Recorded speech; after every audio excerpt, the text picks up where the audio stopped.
കേരള കോൺഗ്രസ് എമ്മിന് മുന്നിൽ സഖ്യസാധ്യതകൾ തുറന്നിട്ടുകൊണ്ടായിരുന്നു ബി.ജെ.പി. സംസ്ഥാന കൗൺസിൽ കോട്ടയത്ത് സമാപിച്ചത്.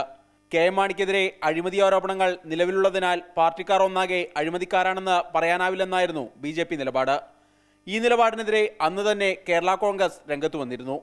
കോട്ടയത്ത് ചേർന്ന ഉന്നതാധികാര സമിതി യോഗവും വിഷയം ചർച്ച ചെയ്തു. എന്നാൽ ചരൽക്കുന്ന് ക്യാമ്പിലെ തീരുമാനത്തിൽ നിന്ന് വ്യതിചലിക്കാനില്ലെന്ന് പാർട്ടി ചെയർമാൻ നിലപാടെടുത്തതോടെ ചർച്ചകൾ അവസാനിച്ചു. പാർട്ടി ചെയർമാനെ തള്ളിപ്പറഞ്ഞ ബി.ജെ.പിയുമായി സഖ്യത്തിനില്ലെന്ന് കേരള കോൺഗ്രസ് എം സംസ്ഥാന general secretary Joy Abraham MP. പറഞ്ഞു.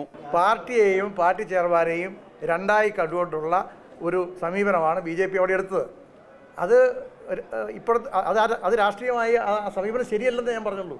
കേന്ദ്ര സംസ്ഥാന സർക്കാരുകളുടെ ജനദ്രോഹ നയങ്ങൾക്കെതിരെ സമരരംഗത്തിറങ്ങാനും യോഗം തീരുമാനിച്ചു.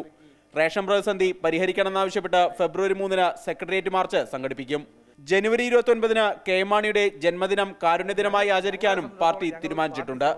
അന്നേ ദിവസം 1000 കേന്ദ്രങ്ങളിൽ പാവപ്പെട്ടവർക്ക് ഭക്ഷണം, വസ്ത്രം, മരുന്ന് എന്നിവ വിതരണം ചെയ്യുമെന്നും നേതാക്കൾ അറിയിച്ചു.